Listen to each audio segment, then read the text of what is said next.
আমরা এখন কানকি ফাঁড়িতে রয়েছে চাকুলি থানার। আপনাদেরকে জানাই কি কালকে এখানে দুটো রেড হয়, দুটো রেডে মোর দেন 2 কেজি ব্রাউন সুগার ধরা পড়েছে। প্রথম যে রেড হয়, প্রথম যে একটা আমরা খবর পাই কি এনবিএসটিসি বাসের মধ্যে দুজন ছেলেরা ওরা কিছু ব্রাউন সুগার নিয়ে আসে। তো মজলিসপুর মোড় যে আছে কানকিতে, ওখানে 12:30 নাগাদ গাড়িটা ডিটেন করা হয়। গাড়িটা যখন সার্চ করা হয়, সার্চের মধ্যে আমরা দুজন ছেলেকে পাই যারা কালিচাকের বাসিন্দা। ওখানে সার্চ করার সময় একটা ওয়েল্ডিং মেশিনের একটা বাক্স পাওয়া যায়, যেটা আপনাদের সামনে এখানে রয়েছে।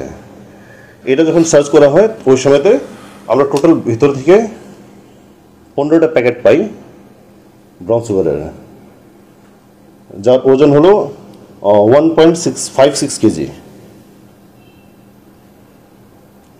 এটা প্রপার অ্যাজ পার ল সার্চ করা হয় বা সিজ করা হয়।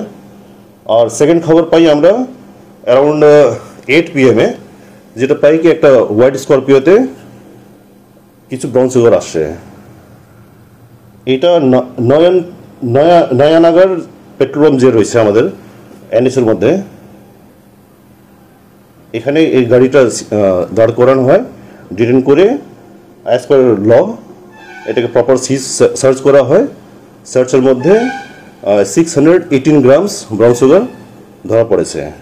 আর এখানে যে গাড়ি আছে, গাড়ির যে মালিক রয়েছে আনোয়ার আলম, ইনি ছিলেন, আর এনার সঙ্গে একজন আবুল কালাম, দুজনই কানকির।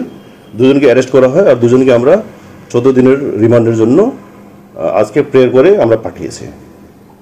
আর এই যে যত সিজ সামান রয়েছে এটা এখন থানাতে রয়েছে, এটা প্রপার হিসাবে আমরা অ্যাজ পার ল এটা কোর্টে পাঠানো হবে। এটা দুটোই মালই মানে কালিয়াচক মালদা থেকে আসছে। এখন অব্দি এটা খবর রয়েছে। এটা ফার্দার এখন যখন আমরা এদেরকে রিমান্ড নিয়ে হচ্ছে, ফার্দার তদন্ত মধ্যে আরো ক্লিয়ার বোঝা যাবে। এটা বাজার মূল্য কত হবে? 30 to 40 lakhs। 30 to 40 lakhs দুটো মিলে। স্করপিওতে যাদের ধরা হয়েছে এরা কোথাকার বাসিন্দা?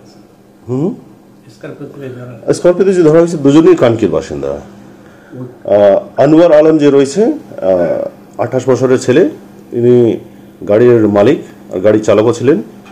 আর আবুল কালাম ইনিও কানকির বাসিন্দা, এনার 38 বছর বয়স, ইনি সঙ্গে ছিলেন। স্টেট বাসের যে ধরা হয়েছে যে দেখে ওদের নাম কি স্যার? না, ওরা দুজনেই অ্যাকচুয়ালি জুভেনাইল আছে, সেজন্য আমরা নাম জানাতে পারবো না আপনাদেরকে।